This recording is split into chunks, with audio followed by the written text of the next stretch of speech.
안녕하세요. DJ 현희입니다. 오늘의 사연 시작해 보겠습니다. 안녕하세요. 저는 이제 40대 초반인 남성입니다.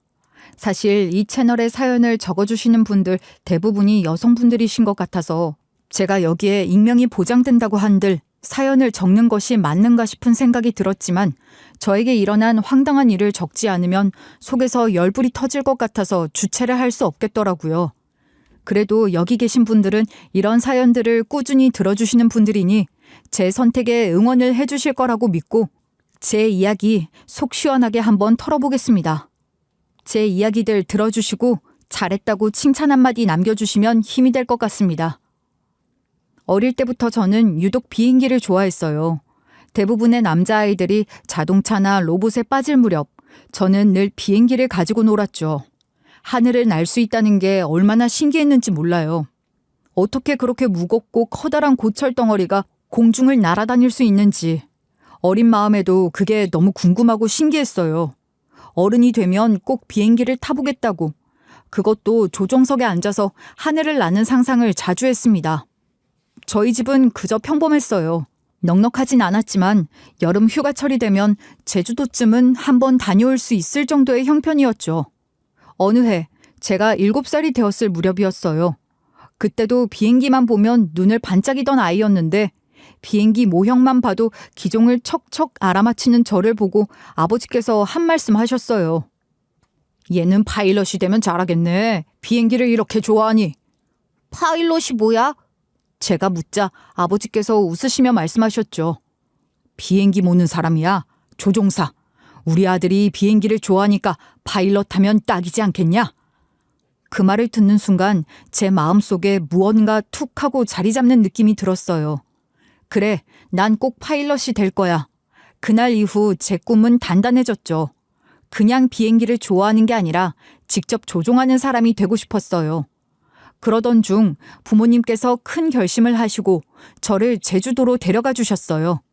첫 비행기 탑승이었죠.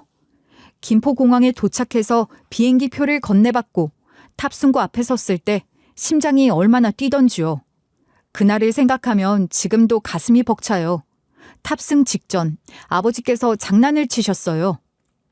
비행기 타려면 신발 벗고 타야지. 그리고 무조건 승무원분들한테는 공손하게 배꼽 인사를 해야 하는 법이다.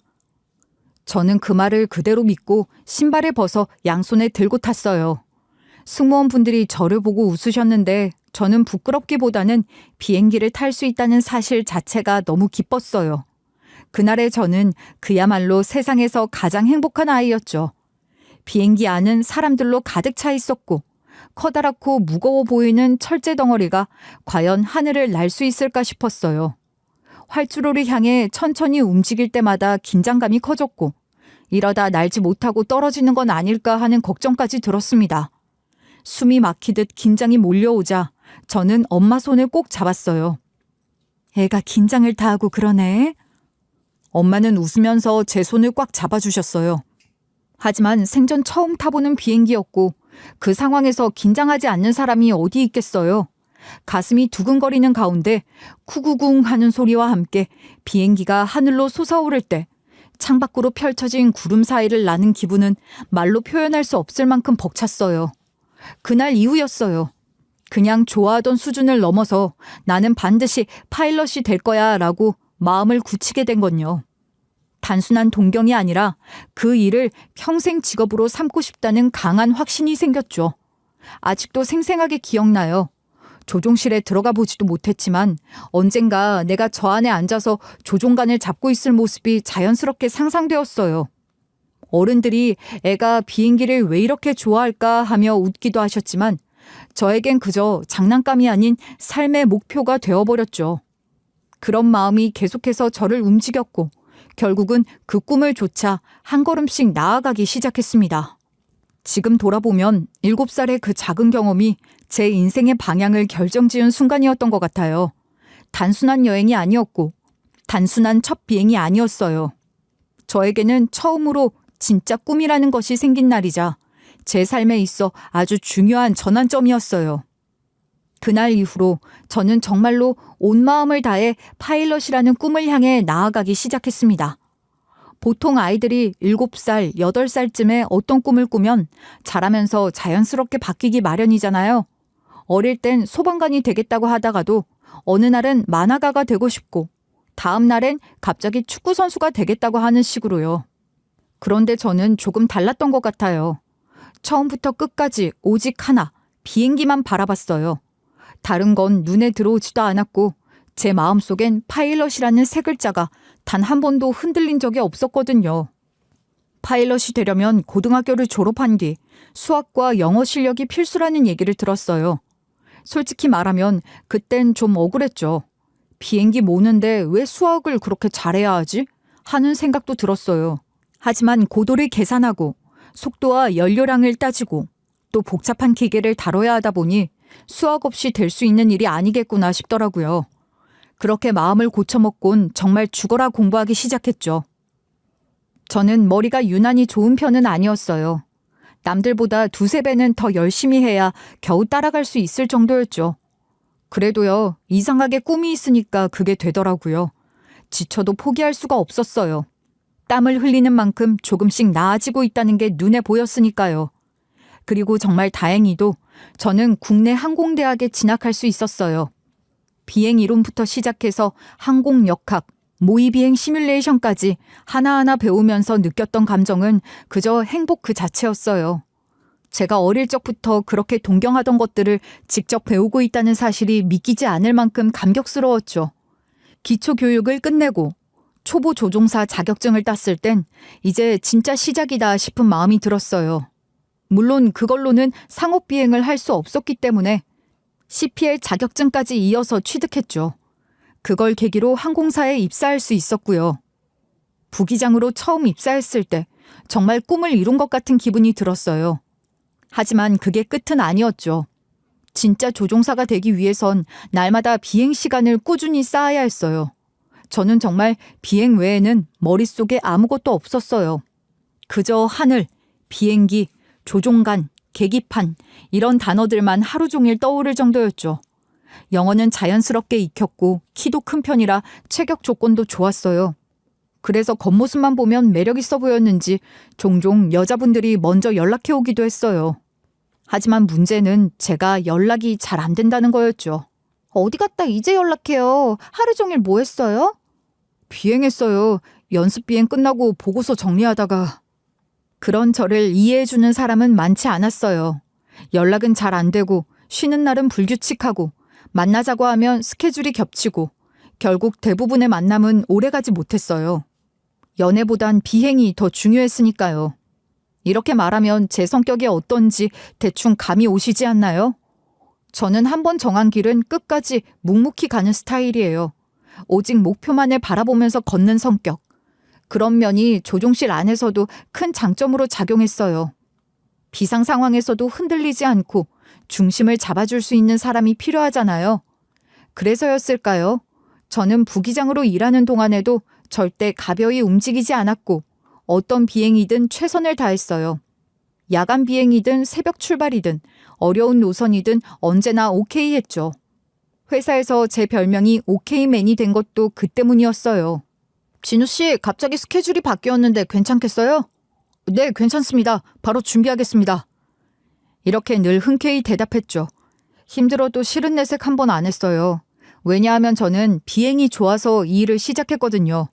누가 시켜서 한 것도 억지로 견딘 것도 아니었어요. 제 삶의 중심엔 늘 비행이 있었고 그건 지금도 마찬가지입니다.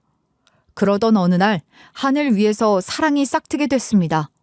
말 그대로 진짜 하늘 위에서요.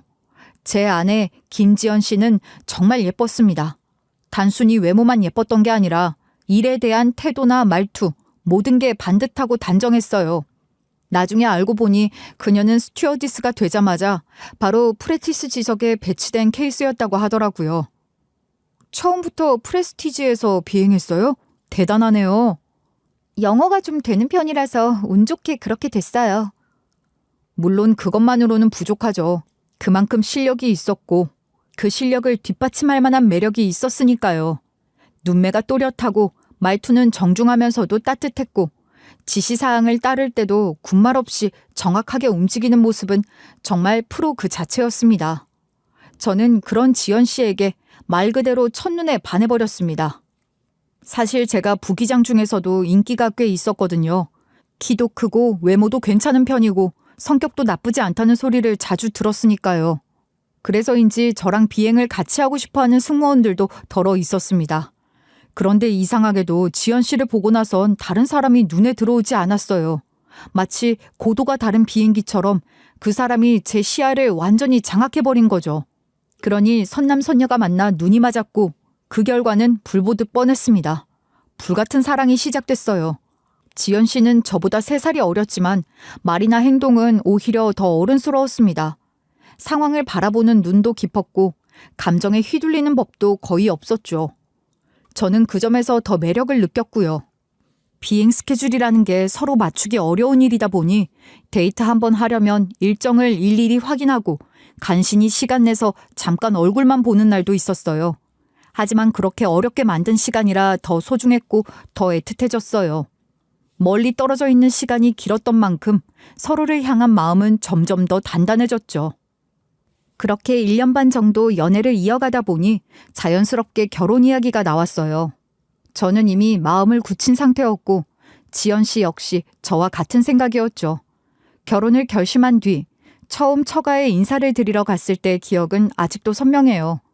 지연 씨의 부모님께서 운영하시는 시골 철물점은 작고 아담했지만 깔끔하게 정리되어 있었어요. 하지만 장사가 아주 잘 되는 편은 아니었고 생활도 빠듯해 보였습니다. 철물점을 문 닫는 날이면 생활비도 빠듯하다는 이야기를 지연 씨가 조심스레 꺼냈을 때 저는 그냥 고개를 끄덕였어요. 그래도 괜찮아. 내가 사랑하는 사람인데 그 정도는 충분히 감당할 수 있어. 내가 짐이 될까봐 그게 너무 마음이 불편한데 그렇게 말해줘서 고마워요. 지연 씨는 눈시울이 붉어졌고 고맙다고 말하면서 제 손을 꼭 잡아주었어요. 솔직히 저희 부모님은 걱정이 많으셨어요. 우리 집도 그렇게 부유한 편은 아니었지만 그래도 너무 기울어진 집과 결혼하는 건 신중해야 하지 않겠냐는 말씀을 조심스레 꺼내셨죠. 우리도 잘난 건 없지만 네가 너무 짊어지는 건 아닌가 싶다. 그 말씀을 들었을 땐 저 역시 고민이 없었던 건 아니었지만 결국 제 마음은 단 하나였어요. 사랑하는 사람과 함께하겠다는 결심이었고 그 결심은 시간이 지나도 변하지 않았어요. 처가에서 처음 마주한 장인어른의 거친 손, 정이 가득 담긴 장모님의 따뜻한 미소, 작고 오래된 철물점에 붙어있던 낡은 간판까지 그 모든 게 저는 좋았어요. 반짝이는 도시의 불빛보다 따뜻하고 진심 어린 가족의 표정이 더 크게 다가왔죠. 우리 지연이만 행복하게 해준다면 그거면 충분하다네. 장인어른의 말씀에 저는 단단히 고개를 끄덕였고 마음속으로 다시 다짐했어요. 이 사람과 이 가족과 함께 평생을 걸어도 후회 없겠다. 그렇게 저는 단순하게 생각했죠. 저희 집에선 솔직히 좋은 티보다는 염려의 얼굴을 더 많이 하셨어요. 하지만 제 아내는 그런 말에 전혀 기죽지 않았어요. 오히려 더 당차고 또렷한 목소리로 부모님 앞에 서서 말했죠. 제가 지금 승무원으로 일하고 있어서 부기장인 진우 씨가 어떤 생활을 하는지 누구보다 잘 알아요. 스케줄이 얼마나 빡빡하고 피곤할 수 있는지 다 알기 때문에 누구보다 잘 내조할 수 있을 자신이 있어요. 그러니까 허락해 주세요. 아내의 그 한마디는 제 입장에서 참 고마우면서도 미안한 말이었어요. 제 사람이라는 게 이렇게 든든하구나 싶었죠.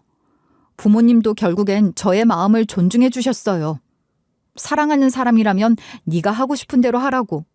성인이니까 책임은 스스로 지는 법이라고 부모님께선 허락을 해주셨고 저는 바로 지연 씨에게 말을 했습니다.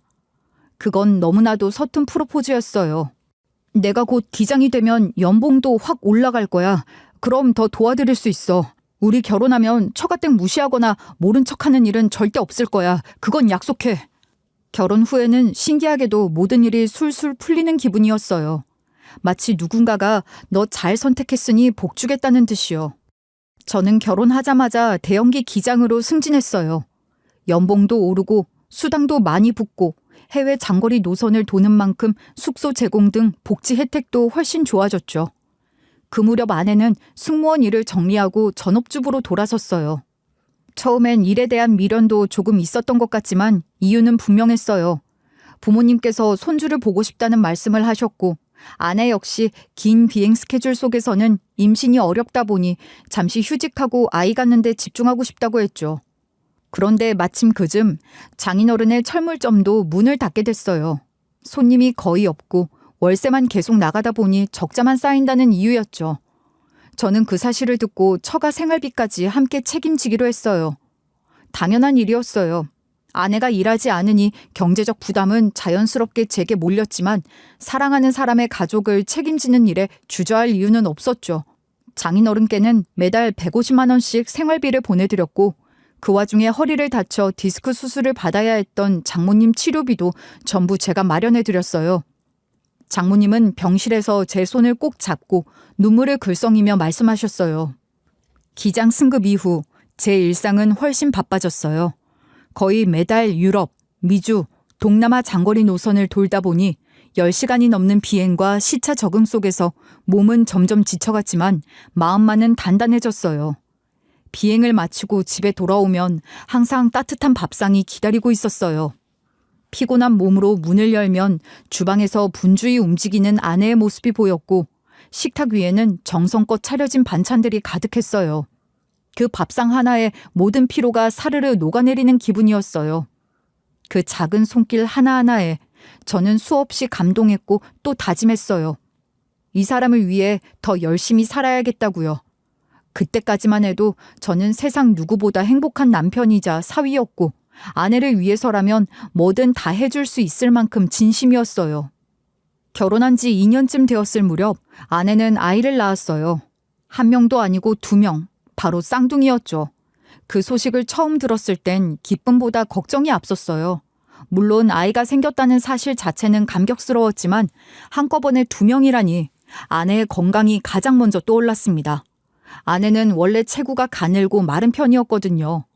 오랫동안 승무원으로 일하면서 늘 다이어트를 해왔고 근육보다는 선이 얇은 그런 몸이었죠. 평소에도 감기만 걸려도 갈비뼈가 아프다고 하던 사람이었는데 그 작은 몸으로 2 아이를 품고 있다는 게 믿기지 않았습니다. 진짜 괜찮을까? 둘이라니 아무래도 몸이 많이 힘들겠는데? 힘든 건 맞는데 그래도 생각보다 버틸만해. 그리고 당신이 옆에 있으니까. 말은 그렇게 했지만 아내는 임신 기간 내내 거의 밖에 나가지 않았어요. 몸이 무겁고 조금만 걸어도 숨이 차다 보니 대부분의 시간을 소파에 비스듬히 누워서 보냈죠. 대신 입은 쉬지 않았어요. 그동안 참아왔던 음식들에 대한 욕구가 폭발이라도 한 듯 하루 종일 뭐든 먹었어요. 냉장고에 치즈케이크가 있으면 아침에 일어나자마자 한 판을 다 먹어버리기도 했고 밤에는 족발에 보쌈까지 혼자 다 해치우기도 했죠. 키 167cm에 결혼 전엔 49kg이던 몸무게가 임신 후엔 무려 31kg이나 늘어났습니다. 그렇게 아내의 체중은 어느새 80kg에 가까워졌어요. 자기야, 나 지금 진짜 너무 못생겼지? 이러다가 자기가 나 미워 보이면 어떻게 하지? 무슨 소리야. 아니야. 지금도 예뻐. 진짜로. 제가 그렇게 말하면 아내는 입을 삐죽 내밀면서도 다시 베개에 얼굴을 묻곤 했어요. 출산 후엔 살이 좀 빠질 줄 알았는데 생각보다 쉽지 않았습니다. 늘어진 살, 안 빠지는 뱃살, 엉덩이며 허벅지에 생긴 튼살까지 아내는 거울을 볼 때마다 한숨을 쉬었어요. 예전엔 나도 참 괜찮았는데 지금은 도무지 자신이 없어. 당신이 어떤 모습이든 상관없어. 나는 지금도 충분히 좋아. 그 말을 진심으로 했지만 아내는 쉽게 받아들이지 못했어요. 쌍둥이를 출산했을 당시 아내는 35이었고 아직 젊으니까 운동만 제대로 하면 충분히 돌아올 수 있다고 다독였지만 현실은 그렇지 않았죠. 하루 종일 쌍둥이를 돌봐야 했기에 1분 1초가 부족했고 기저귀를 갈고 나면 분유를 먹여야 하고 분유를 먹이면 트름을 시켜야 했고 밀린 집안일에 뭐에 숨 돌릴 틈도 없이 집안 구석구석을 챙기다 보면 운동을 할 수 있는 시간도 없다고 아내는 투정을 부렸어요. 그건 엄살이 아니었습니다. 정말 그랬습니다. 아이들이 어린이집에 가기 전까지 아내는 꼼짝없이 2 아이를 혼자 돌봐야 했어요. 저는 장거리 비행을 다녀오느라 체력적으로 힘든 상태였고 육아를 전담해 줄 수 없었던 상황이라 미안한 마음뿐이었죠. 아내의 체중은 78kg 언저리에서 멈췄고 시간이 지나도 쉽게 줄지 않았습니다. 그러다 보니 외출 자체를 꺼리게 됐고 예전처럼 데이트하자는 말도 하지 않게 됐어요. 오히려 마트에 가는 것도 귀찮다며 배달을 시키기 일쑤였죠. 나 오랜만에 비행 휴가이기도 한데 밖에 나가서 외식할까? 자기야, 저녁 뭐 먹고 싶어? 밖에 나가자고?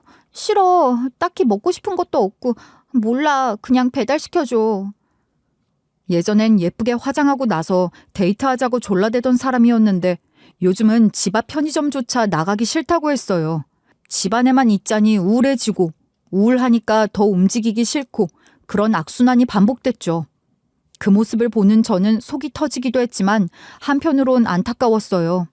아내가 어떤 사람인지 누구보다 잘 알기에 이렇게 주저앉게 둘 순 없다고 생각했어요.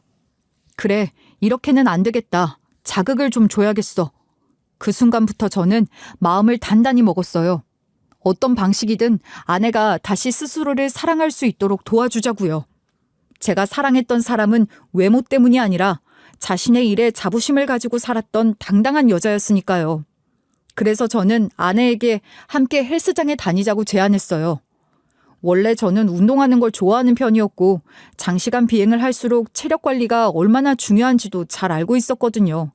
하지만 그보다 더 신경이 쓰였던 건 아내가 살이 찐 자신을 남들에게 보이기 싫어하며 동기들 모임에도 나가지 않으려는 모습이었어요.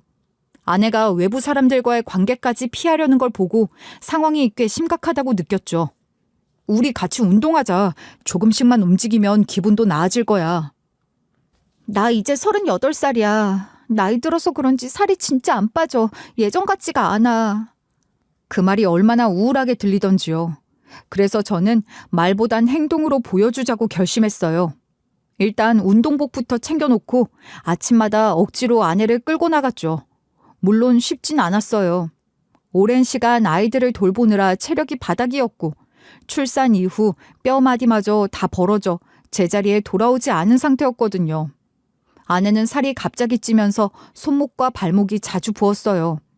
조금만 걷고 나서도 아내는 발목을 부여잡으며 투정을 부렸고 저는 그런 아내를 그냥 두고 볼 수 없었어요. 결국 제가 다니던 헬스장에서 저를 지도하던 트레이너에게 조심스레 부탁했죠. 혹시 제 아내도 같이 봐주실 수 있을까요? 체력이 많이 떨어져 있어서. 트레이너 분은 흔쾌히 받아주셨고 그렇게 아내는 본격적으로 운동을 시작하게 됐어요. 신기하게도 저랑 같이 운동할 때는 별로 재미없다고 투덜대던 아내가 트레이너와 1대1로 운동을 하니까 조금씩 흥미를 느끼는 듯했죠. 아내는 트레이너가 조금만 잘해도 칭찬을 해주고 말을 예쁘게 한다면서 무척이나 좋아했어요. 아내가 그렇게 말하며 얼굴에 미소를 띠던 순간 저는 뭔가 단단히 긍정적인 변화가 시작됐다고 느꼈어요. 쌍둥이들이 오전 10시에 어린이집에 가고 오후 4시에 돌아오기 전까지가 아내만의 시간이었는데 그 시간을 운동으로 보내고 나니 체중도 서서히 빠지기 시작했죠. 아내는 점점 활기를 찾았습니다. 저는 그 모습을 보면서 뿌듯했고요.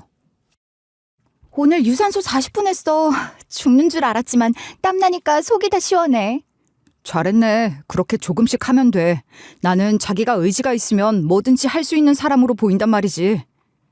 운동이 몸에 익숙해지고 나선 아내는 식단 관리까지 하기 시작했어요. 그동안 제가 장거리 비행을 마치고 집에 돌아왔을 땐 늘 따뜻한 밥상이 차려져 있었는데 그게 점점 사라지기 시작했죠. 처음엔 조금 섭섭한 마음도 들었어요. 피곤한 몸으로 집에 돌아오면 예전처럼 정성껏 차려진 된장찌개 냄새가 나는 것도 아니고 아내는 닭가슴살에 샐러드만 가득한 접시를 들고 있었으니까요. 저는 솔직히 불만이 생길 수밖에 없었죠. 오늘도 샐러드로 때워야 하나. 고기가 먹고 싶은데 그런 말이 절로 나왔어요. 그럴 때면 아내는 미안해하면서 먹고 싶으면 시켜 먹으라고 본인은 식단을 해야 한다고 말을 했습니다. 그런 대화를 나눌 때면 잠깐 울컥하기도 했지만 곧장 스스로를 달랬어요. 지금 이 변화가 얼마나 소중한지를 알았으니까요. 아내가 무기력한 모습에서 벗어나 다시 활력을 되찾는 건 저에게도 더없이 고마운 일이었거든요. 그리고 얼마 지나지 않아 아내는 드디어 60kg대에 진입하게 됐어요. 오랫동안 그 자리에 멈춰있던 체중계 바늘이 아래로 움직였다는 사실에 아내는 기쁨을 감추지 못했어요. 그런데 곧 거울 앞에서 몸을 살피던 아내가 저에게 말하더군요.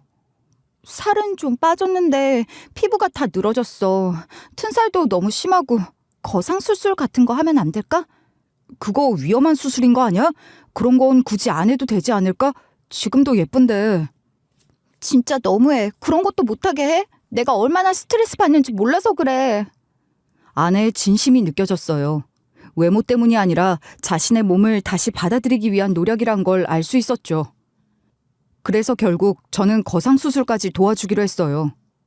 힘든 수술이라는 걸 알면서도 아내는 스스로의 변화를 위한 선택을 했고 저는 옆에서 그 선택을 지지했죠.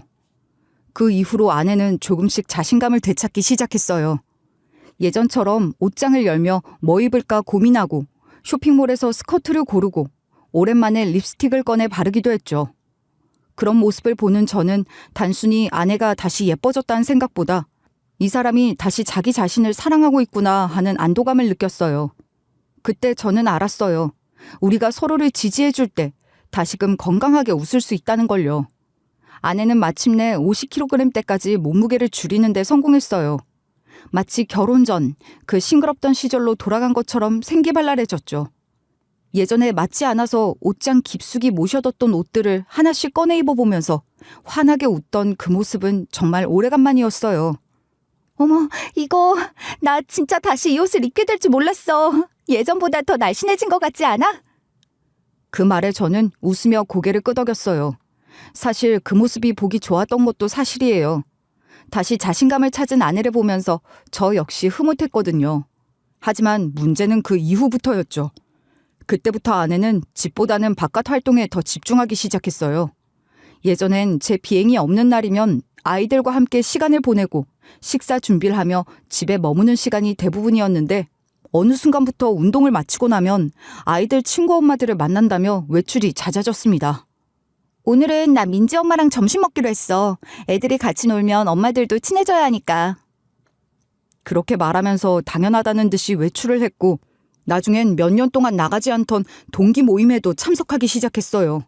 내가 이제 좀 돌아다녀야지. 너무 집에만 있었어. 라며 이런저런 모임을 죄다 챙겨 나가더라고요.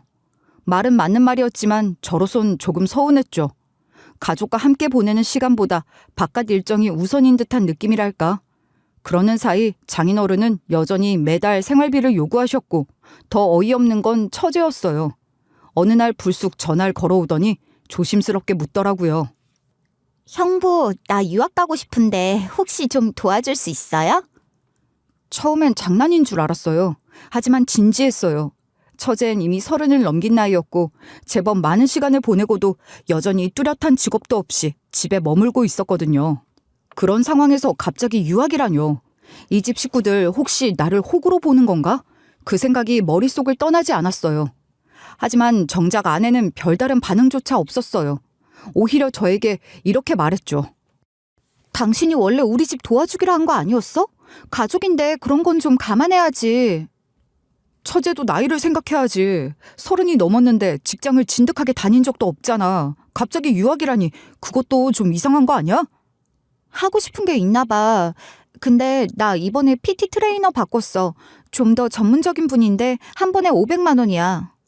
아니, 나랑 같은 헬스장이잖아. 트레이너를 왜 바꿔? 그렇게 비싼 사람으로? 그냥 지금 나한테 그분이 더 맞는 것 같아서. 운동도 파트너가 재밌어야 진득하게 하지.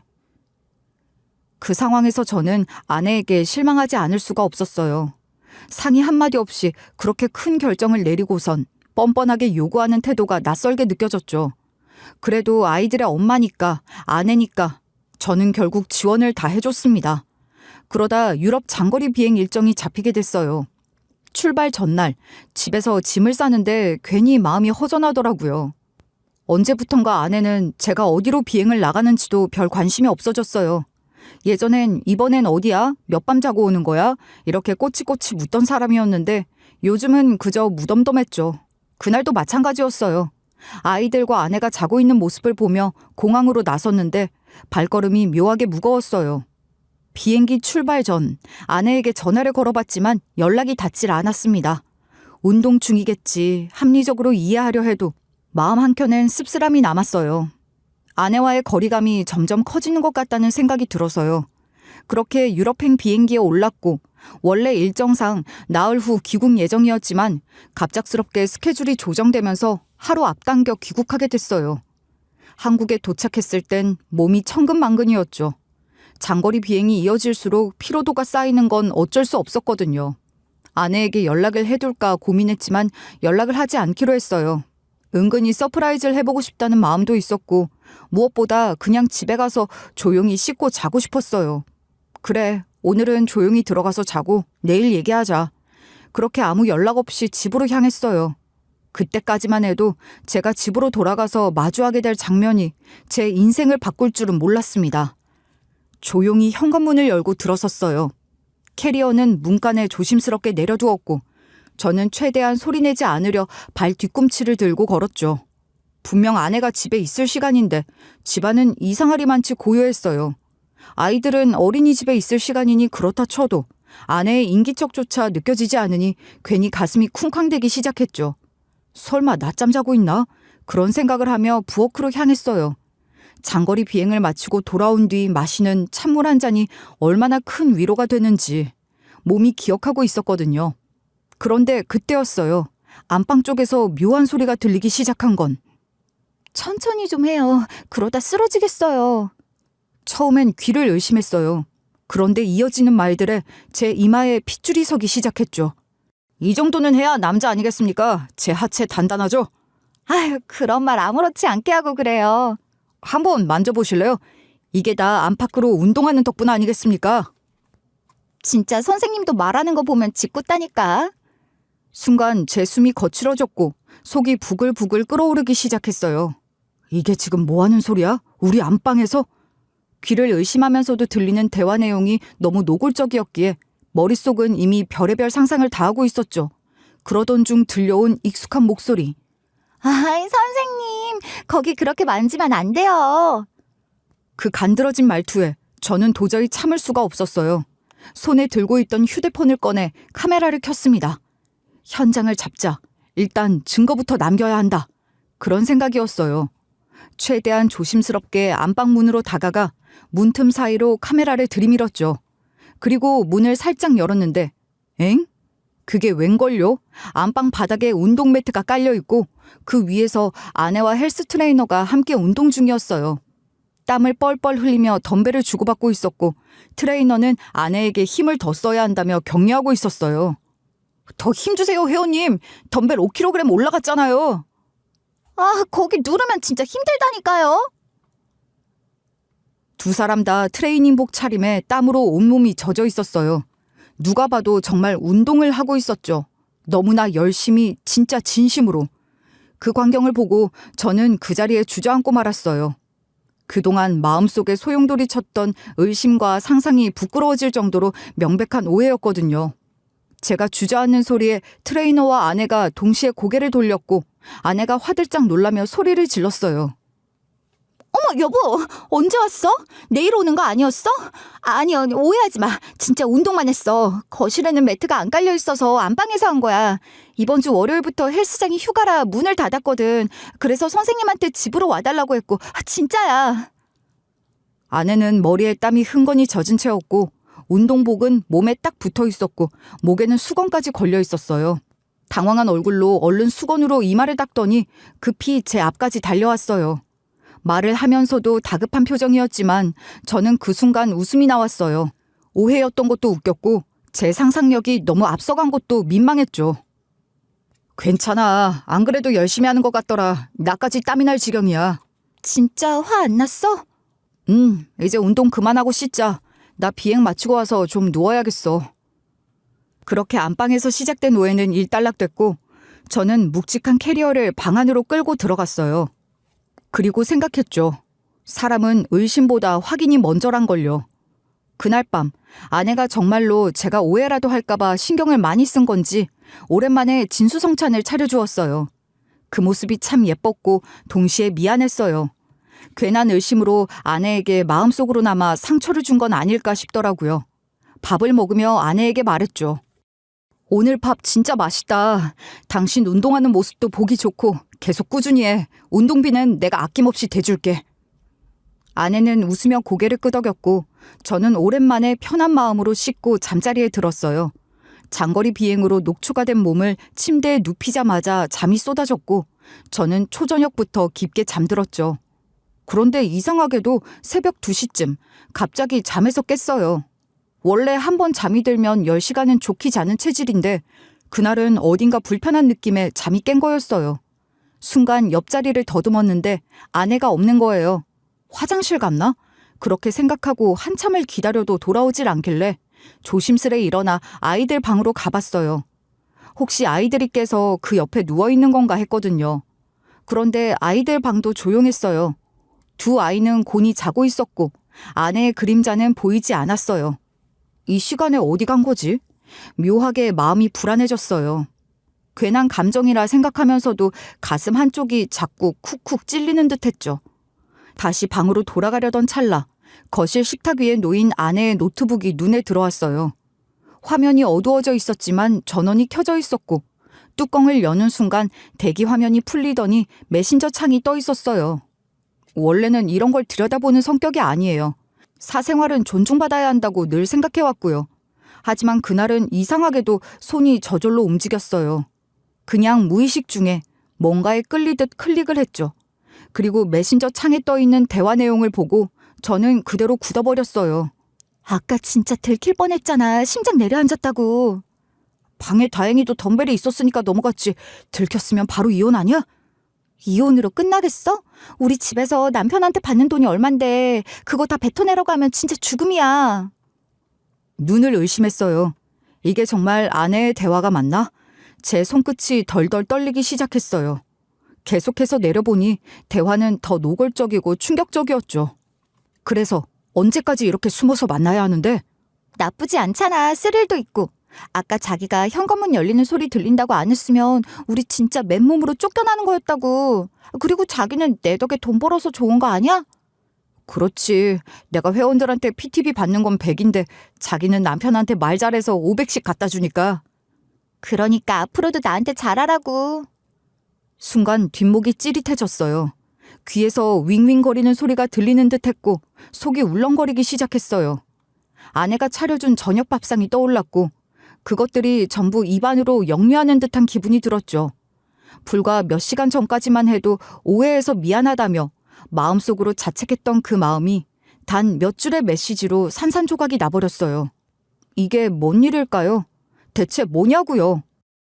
노트북 앞에 멍하니 앉아있는 제 모습을 누가 그렸다면 아마 완벽한 바보였을 거예요. 저는 아내를 믿었고 아내를 지지했고 아내의 모든 것을 도와줬어요. 헬스비? 지원했죠. 트레이너 바꾼 것도 참았고 심지어 처가의 생활비며 처제의 황당한 유학 자금 요청까지도 참고 견뎌왔어요. 그런데 그 결과가 이런 거라뇨. 가슴 한가운데 무언가 쑥 들어와 박히는 느낌이었어요. 분노도 슬픔도 배신감도 아닌 그 모든 감정이 섞여버린 말로 표현할 수 없는 감정. 그냥 무너졌어요. 저는 그렇게 노트북 앞에서 한참을 꼼짝도 하지 못하고 앉아 있었어요. 모든 게 허탈하고 끔찍했어요. 저는 아내의 메신저 내용을 하나하나 천천히 읽기 시작했어요. 손끝은 차갑게 식어갔고 눈앞에 펼쳐지는 말들이 믿기지 않았죠. 읽을수록 손이 떨려서 스크롤을 내리는 게 힘들 지경이었어요. 그래도 정신을 다잡고 그 대화들을 전부 캡처해두기 시작했죠. 한 장 한 장 놓치지 않고 혹시라도 나중에 지워질까 싶어 백업까지 해두었어요. 헬스 트레이너와의 관계는 대략 8개월 전부터 시작된 것 같았어요. 메신저 내역을 거슬러 올라가다 보니 처음엔 운동 이야기로 시작된 대화가 어느 순간부터 감정 섞인 말투로 바뀌었고 점점 농도 짙은 장난과 은밀한 약속들로 흘러가 있었죠. 1년 넘게 헬스를 하던 아내에게 내연남이 생겼을 줄 누가 상상이나 했겠어요. 그런데 그게 다가 아니었어요. 아내는 일부러 저보다 몇 배나 비싼 PT 비용을 내면서까지 그 트레이너와의 만남을 이어가고 있었던 거예요. 더 기가 막혔던 건 지금 이 새벽에도 내연남에게 잠깐만 보자는 메시지를 받고 집을 빠져나갔다는 거였죠. 마지막 메시지에는 분명히 이렇게 써 있었어요. 주차장에서 기다릴게. 조심해서 나와. 아내는 제가 깊게 잠든 걸 확인하고 몰래 집을 나섰던 거였죠. 뭐 어차피 금방 들어올 생각이었을 거예요. 제가 그 사실을 전혀 모를 거라고 확신했을 테니까요. 하지만 이미 모든 메시지는 제 손에 있었고 저도 더는 침대 위에 앉아 있을 수가 없었어요. 저는 휴대폰을 들고 곧장 주차장으로 향했죠. 엘리베이터를 타고 내려가는 동안 온몸에서 땀이 흘렀어요. 얼굴은 달아오르고 이가 딱딱 부딪힐 만큼 분노가 치솟고 있었죠. 주차장을 둘러보다가 구석에 시동이 걸린 채로 서 있는 차 한 대를 발견했어요. 아무리 봐도 수상했어요. 저는 조심스럽게 다가가 허리를 숙여 조수석을 들여다봤어요. 그런데 아니나 다를까 조수석에는 아내가 앉아 있었고 운전석에는 헬스 트레이너가 앉아 있었어요. 둘은 대화를 나누며 서로의 손을 잡고 있었고 간간히 아내가 웃음을 터뜨리기도 했어요. 그 모습은 누가 봐도 다정한 연인 그 자체였죠. 순간 제 심장이 쿵 내려앉는 기분이 들었어요. 저는 손에 들고 있던 휴대폰 카메라를 켰고 동영상 촬영 버튼을 누른 뒤 살금살금 차 뒤로 다가갔어요. 그리고 망설임 없이 조수석 문을 확 열었어요. 지금 뭐 하는 거야, 너희 둘? 아내는 정말로 저승사자라도 본 것처럼 비명을 질렀고 동시에 본능적으로 트레이너 쪽으로 몸을 숨겼어요. 그 광경이 또 한 번 제 속을 뒤집어 놓았죠. 저는 숨도 고르지 않은 채 카메라를 향해 둘의 모습을 천천히 담기 시작했어요. 다 찍고 있어, 너희 둘. 지금 바람 피우고 있지? 내가 몰랐을 줄 알아? 증거 다 내 손에 있어. 얼굴을 이제 와서 가려봐야 무슨 소용이야. 손 치워. 아, 왜 그러세요? 오해예요. 그냥 회원님께 알려드릴 게 있어서 만난 거예요. 새벽 2시에? 손이나 잡고 있었던 건 뭐고? 여보, 왜 그래? 무슨 을처증 있는 사람처럼. 정말 이 앞에서 잠깐 이야기 좀 한 거야. 네가 노트북에 메신저를 켜놓고 나간 걸 잊은 모양이더라. 비밀번호도 안 걸어놓고 말이야. 오해야. 내가 하도 잠이 안 와서 그냥 바람 쐬러 나왔다가 우연히 만나서 집까지 데려다 주는 거였어. 저는 조용히 고개를 저었어요. 그 말이 얼마나 뻔하고 어처구니 없는 변명인지 그 누구보다 본인이 더 잘 알았을 거예요. 이 상황에서 우연히라니 제가 그 말을 믿을 거라 생각했는지 그게 더 한심했어요. 게다가 앞뒤가 안 맞잖아요. 이 앞에서 잠깐 이야기를 하려고 만난 거라더니 바람 쐬러 갔다가 만났다니 지도 당황스러우니까 아무 말이나 뱉은 거였죠. 그래? 우연히? 손은 왜 잡았는데? 그 말에 아내는 입술을 꾹 다물었고 트레이너 역시 아무 말도 하지 않았어요. 그렇게 우리는 새벽에 주차장 한복판에서 각자의 진심을 외면한 채 서 있었어요. 저는 눈앞에 있는 두 사람을 보면서도 이 현실이 믿기지 않았어요. 어떻게 이런 일이 도대체 어디서부터 잘못됐던 걸까요? 잔소리 말고 당장 짐 싸. 트레이너 비용도 100만 원짜리면서 500만 원이라고 속였지. 누굴 바보로 하는 거야? 이제 다 알았으니까 내 집에서 당장 나가. 제 말이 끝나기가 무섭게 아내가 조수석에서 황급히 내려서 제 앞에 무릎을 꿇었어요. 차가운 주차장 바닥에 맨무릎을 대면서 손까지 모아 싹싹 비는 모습이었죠. 그렇죠. 아내에겐 살 수 있는 방법이 저에게 빌고 비는 것밖에 없었을 겁니다. 제가 없으면 아내를 치장할 수 있는 돈이며 처가에 들어가는 돈까지 누가 감당할 수 있겠어요?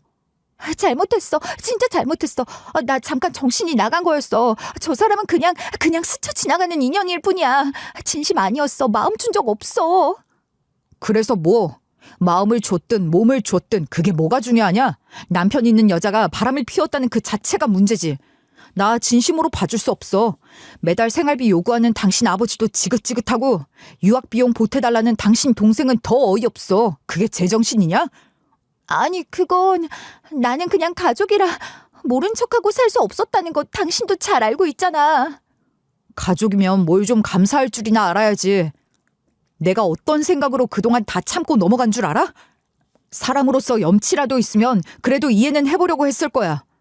그런데 너네 집 식구들은 그냥 염치도 없고 눈치도 없고 상식도 없어. 내가 뭘 해줘도 그걸 당연하게 여기잖아. 내가 마땅히 해줘야 할 사람이라고 생각하더라.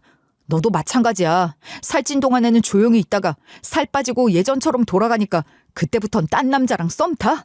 그게 네 인성이야. 결국 너도 날 선택한 게 아니라 네 자존감 낮던 시기에 기댈 사람이 필요해서 붙잡은 거였잖아. 여보, 왜 그렇게 잔인하게 말을 하고 그래? 내가 어떻게 하면 당신의 화가 풀릴까? 변명은 더 듣고 싶지 않아. 지금 당장 짐 싸. 당장 나가. 그럼 애들은 어떻게 해? 어떻게든 핑계 대려고 하지 마. 애들도 데려가. 네가 책임져. 그렇게 말하고 뒤돌아서자 아내는 주차장 바닥에 엎드리다시피 하며 울먹였어요. 저에게 앵무새처럼 계속 잘못했다는 말만 하더라고요. 하지만 저는 돌아보지 않았어요. 용서는 없어. 끝났어. 그게 제 마음이었어요. 집으로 돌아와 문을 열자마자 아내는 다시 짐을 싸겠다고 해놓고는 끝내 버텼어요. 집에선 못 나가겠어. 나가라고 해도 안 나갈 거라고 말까지 했죠. 그래서 저는 짐을 싸기 시작했어요. 어차피 이번 휴가로 일주일간의 자유시간이 있었으니까요. 이참에 본가에 내려가 부모님 얼굴도 뵙고 앞으로의 일도 차분히 정리해야겠다 싶었어요. 새벽 3시 무렵 캐리어를 끌고 집을 나섰고 택시를 타고 부모님 댁으로 향했어요. 부모님은 현관을 열어주며 놀란 얼굴로 물었어요. 이 밤에 무슨 일이야? 너 휴가라곤 했는데. 다짜고짜 이 시간에 찾아와서 죄송해요. 어머님, 아버지, 저 이혼 생각 중이에요.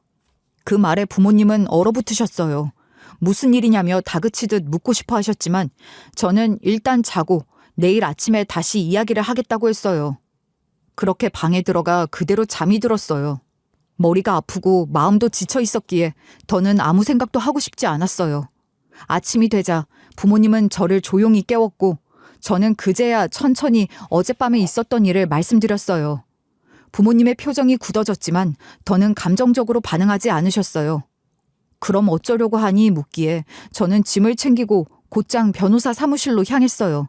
미리 백업해둔 메신저 캡처, 아파트 주차장에서의 영상, 트레이너의 얼굴이 나온 정황 사진까지 전부 제출했고 변호사는 모든 자료를 꼼꼼히 살핀 뒤 고개를 끄덕였어요. 이 정도 증거면 충분합니다. 상간남 소송도 가능하고 이혼 소송 역시 유리한 쪽으로 이끌 수 있어요. 위자료도 받을 수 있고요. 그 말을 듣는 순간 속이 시원하면서도 씁쓸했어요. 잘 걸렸죠 뭐. 이건 제가 져줄 수 없는 싸움이었어요. 변호사님은 자료를 천천히 훑어보더니 고개를 끄덕이며 말했어요. 정확히 언제부터 시작된 관계인진 몰라도 그날의 증거만으로도 위자료 청구는 충분합니다. 보통 상간남에게 1천에서 3천만 원 사이의 위자료가 인정되고요. 이혼 소송에서 부정행위가 입증되면 재산 분할에서 유리하게 작용할 수 있습니다. 제가 바라는 건 돈이 아니에요. 명확한 책임입니다. 누가 잘못했는지 분명히 따지고 가야 합니다. 그렇게 전 바로 소송을 걸었어요. 먼저 상간남에게 내용 증명을 보냈고 아내에겐 이혼 소장 초안을 송부했어요. 미리 준비해뒀던 공동명의 예금 3개는 전날 모두 해지했고 차량 역시 단독 명의로 이전 신청을 해두었죠. 저는 더 이상 기다릴 생각도 흔들릴 여지도 두지 않았어요. 모든 것을 완료형으로 제가 주도권을 쥔 채 밀어붙였죠. 며칠 후 상간남이라는 작자는 전화를 걸어오더군요. 진짜 오해예요. 저는 그냥 운동 목적이었고요. 절대 간통 그런 거 아닙니다. 이미 고소장 접수했습니다. 법대로 하시죠. 아니 잠깐만요. 혹시 합의로 마무리하면 안 될까요? 제가 원하시는 방향으로 맞추겠습니다. 거절하겠습니다. 끝까지 가볼 생각이에요. 그 말에 상대는 입을 다물었어요. 한마디로 끝낸 셈이었죠. 아내는 그 뒤로 줄곧 울며 잘못했다고 빌었어요. 장인어른과 장모님도 전화를 걸어왔고 집으로 찾아와 지연이 단단히 혼냈다. 다시는 이런 일 없을 거다 하면서 용서를 해달라고 말했지만 저는 냉정하게 말했어요. 그 뻔뻔한 얼굴 2번 다시는 보고 싶지 않다고요. 그 말에 장모님은 울고 아내는 제 바지가랑이를 붙잡았죠. 그러면서도 저에게 아이는 책임을 못 지겠다고 하더라고요.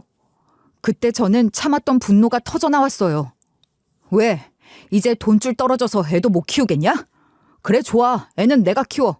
대신 친권, 양육권을 포기한다는 각서부터 써. 아내는 냉큼 사인을 하더군요. 그 모습을 보며 저는 고개조차 돌리지 않았어요. 뒷모습이 얼마나 초라하든 더 이상 감정은 없었으니까요. 장인어른은 그 뒤로도 몇 번이나 전화를 걸어왔지만 저는 한 통도 받지 않았어요.